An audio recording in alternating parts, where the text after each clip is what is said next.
Next on Newsmax Prime, Donald Trump spends MLK Day at Liberty University. Will his speech to evangelical students in Virginia help him with evangelical voters in Iowa? We'll find out. Then Marco Rubio says certain illegals can stay. Will voters see this as an embrace of amnesty and give the Florida senator the cold shoulder? Plus, Boston Globe columnist Jeff Jacoby gave me a mention last week. He'll have the chance tonight to explain why he now feels like a dissident on the right. Stay right here for news and opinion delivered the right way, because Newsmax Prime starts right now.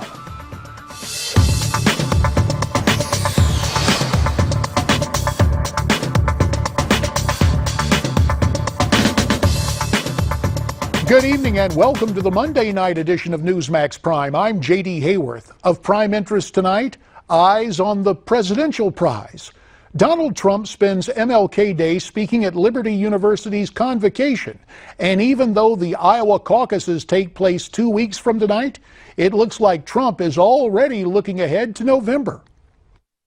I want to see a woman president soon, but not her. She's a disaster. She's a disaster. She's a disaster.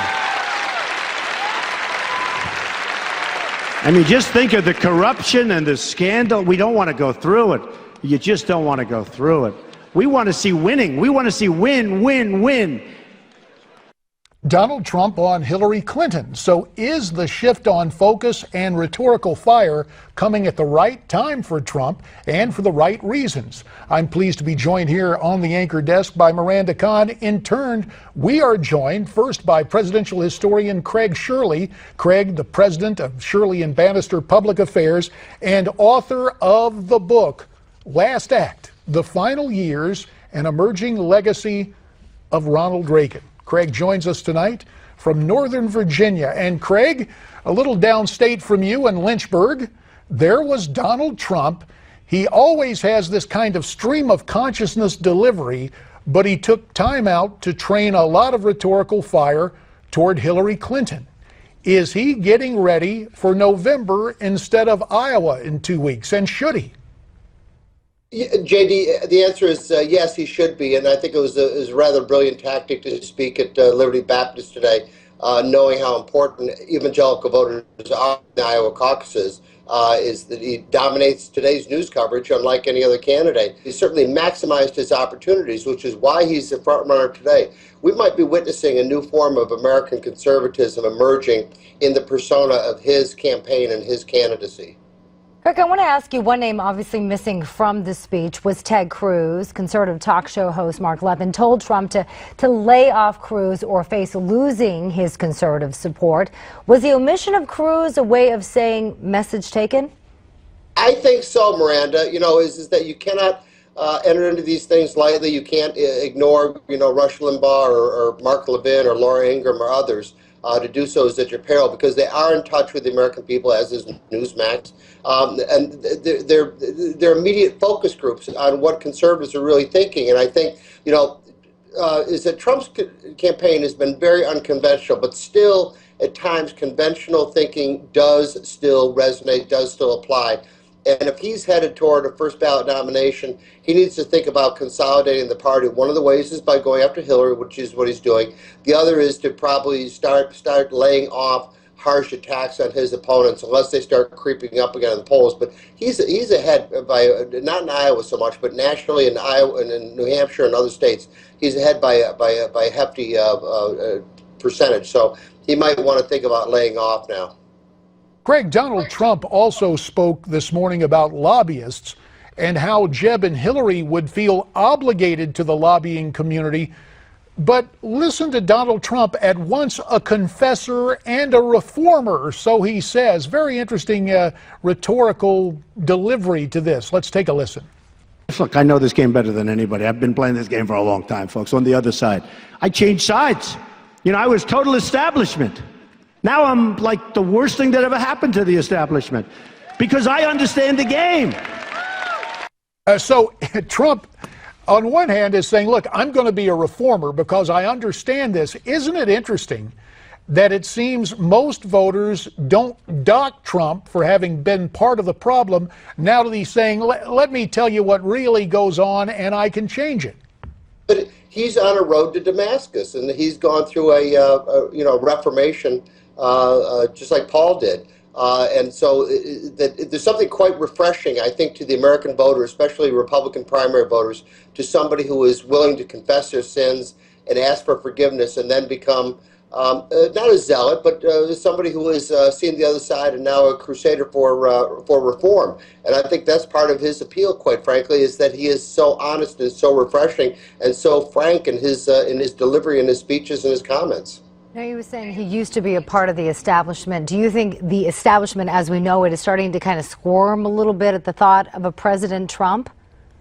Oh, there's no doubt about it. You know, they're burning the midnight oil, Miranda. You know, they're tearing their hair out. I mean, there's lots of metaphors to use about how the establishment is absolutely terrified of a Trump candidacy, but they're equally terrified of a Ted Cruz candidacy. They're out of cards to play. They're out of aces up their sleeve. And so right now they're trying to rationalize, I mean, who can they work better with, Ted Cruz or with a Donald Trump? I don't think they've come up to with an answer yet, but there's no doubt that the party, at least at the grassroots, has moved away from the RNC, the Washington establishment, and it really is a party in a way without leaders. It's more driven by the agenda of the grassroots and the populist reformers, and not by the elected officials or appointed officials. And Craig, one of the major reasons for that is the grassroots revulsion at open borders and amnesty.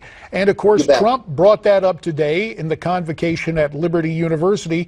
But another candidate who apparently is bidding to become the next darling of the establishment, Marco Rubio, went on NBC's Meet the Press yesterday, and let's just watch Rubio's exchange with Chuck Todd right now. Let me ask you, by the way, quickly on the 11 million. Are you still for finding a way for them to legally stay in the United States? Yeah, look, if you're a criminal alien, no, you can't stay. If you're someone that hasn't been here for a very long time, you can't stay. Wait a minute. Define criminal alien. We have to have a reasonable solution. Define criminal alien. Isn't anybody who's here illegal? Okay, so not because some people argue the immigration law, right? I mean, obviously, okay, but no, but I've said that before, Todd. That's been convinced. I mean, a felon, someone who's committed a crime, a non-immigration related, obviously, and that's what I've talked about in the past. So I do believe. I don't think you're going to round up and deport 12 million people. So he's back to the straw man about rounding up and deporting people, and he's trying to split hairs on forgiveness of original wrongdoing, which is coming here illegally in the first place. Right. Why did he do that, and does he still have a chance to win this thing?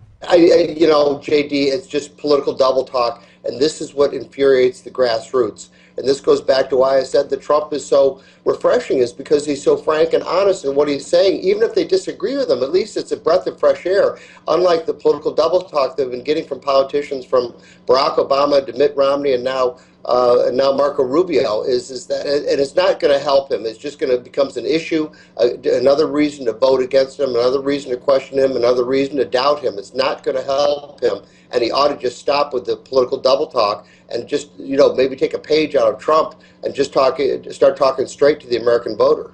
Well, you offered a remedy, but apparently Rubio is on another path. Now, I just have to ask you, given your knowledge of presidential history, is this effectively a campaign ender? Does this kill Rubio's chance to win? Boy, that's a good question, JD. And there have been politicians who have been killed by foot and mouth itis over the many years, over recent years. You know, everybody from Milton Schaap of Pennsylvania to Ted Kennedy with his mishandling of the whole Chappaquiddick issue in late '79 when he was getting ready to take on Jimmy Carter in the primaries. George H.W. Bush in the 1980 primaries against Reagan got caught up in foot and mouth itis. So it's quite possible that this could be a campaign ender for Marco Rubio, because once again, he's wasted another day because he's playing defensive instead of getting his message out. Craig, he had to have known that because he's been dodging this issue for quite some time. So what was he thinking would be the result of doing this interview and talking like he did about illegal immigration? That's a good question, Miranda. I don't know what he was thinking. I don't think he had cleared his thoughts and had a real prepared honest answer for that question, which is astonishing if you think about it, because he's on a national television broadcast. He's a presidential candidate. He should have prepped himself, at least in some way, shape, or form, to anticipate these type of questions. And it wasn't a question out of left field at all. It was a pretty basic question about where he stood on immigration and if he changed his position or not. Do you think he's somewhat taken with his own glibness, or the fact that he's so telegenic, and the fact that, quite frankly, rhetorically at least, he's gotten away with the reversal, running as a border hawk in 2010, then with the Gang of Eight, then saying a mistake, and he made a mistake in front of CPAC, and now tweaking it a little bit more? Is he more enamored and emboldened with what he believes to be his strengths than perhaps the Republican voters? I think that's part of it, JD. I think it's also when you don't have a firm set of convictions, you get up in the morning and you have to ask yourself, where do I stand today? What is my answer today? What is my answer yesterday? Well, how can I tweak it, or how can I dodge it, or how can I amend it, or something else like this? That's what made Reagan so compelling. Is that he had a framework, a governing framework, which was freedom. And so he knew the answer to every question, because it was about governmental power versus personal power. And he was always going to come down on the side of personal individual rights and power and autonomy and privacy and dignity over the government. And that's what made Reagan so compelling as a candidate, whereas Rubio is uncompelling, because he doesn't seem to have a set framework, governing framework. Craig, I have to ask you real quickly, do you think Trump's message was heard by evangelicals at Liberty University today? Real quickly, yes or no? Yes, absolutely. Okay. This is, no doubt about it. All right, we'll see if that impacts Iowa. Craig, Shirley, we thank you for your time. Miranda, we thank you for being here too. And up next, international hostages freed in Iran but taken in Iraq.